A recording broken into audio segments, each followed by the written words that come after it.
Bonjour à tous, je porte peut-être le prénom de votre fournisseur de vin. Je suis né en Normandie, je pratique le dessin depuis l'âge de 14 ans et en 2007, une de mes toiles a été vendue 17 millions d'euros.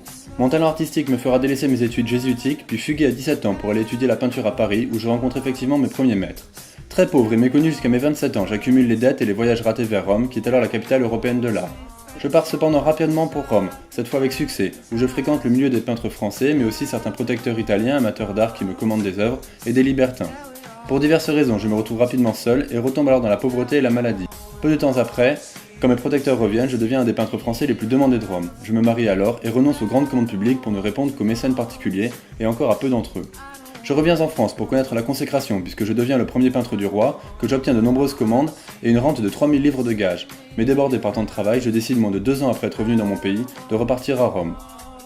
Les années 1640 sont alors à la fois celles du plus grand succès, je suis à ce moment un des peintres les plus célèbres en France et en Italie, et de la déchéance physique puisque ma main se met à trembler de plus en plus, ralentissant alors de fait ma production à la fin de ma vie. Je suis un des représentants majeurs du classicisme pictural, honnête homme toute ma vie on m'appela le peintre des gens d'esprit. Ainsi j'ai cherché de nombreuses inspirations dans les arts de l'Antiquité, tout en y mêlant le souci du naturel. J'ai cherché à représenter dans des sujets historiques ou mythologiques la pensée et le sentiment, une beauté expressive idéale et morale à la fois. Comme l'a dit un critique, mon but a été de transmettre la vertu et la sagesse par la peinture. Pour autant, les anecdotes dans mes tableaux ne sont que des prétextes à un propos plus général, ce qui amènera le Bernin à dire que mes peintures sont avant tout cérébrales. C'est aussi ce qui explique pourquoi je reste méconnu du grand public alors que je suis très apprécié des professionnels et des amateurs. Comme l'a écrit Théophile Gautier, si l'œil n'est pas toujours satisfait de mes tableaux, le raisonnement n'a jamais rien à y reprendre.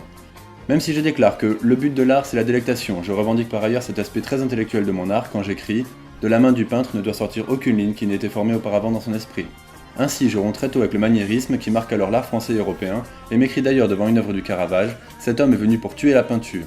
La structure du tableau est pour moi fondamentale et l'on raconte que j'utilisais pour me préparer un système optique dans lequel je disposais de petites figurines. Le XIXe siècle a fait de moi l'incarnation de l'esprit français, j'apparais dans le chef-d'œuvre inconnu de Balzac, et de nombreux peintres étudient mes œuvres comme Delacroix, Moreau ou Cézanne, qui déclarera vouloir refaire mes tableaux d'après nature. Mon nom est aussi celui d'un petit animal jaune que l'on appelle Titi dans un dessin animé. On me doit notamment le massacre des innocents, les bergers d'Arcadie, le retour d'Égypte, l'enlèvement des Sabines et même un fameux autoportrait.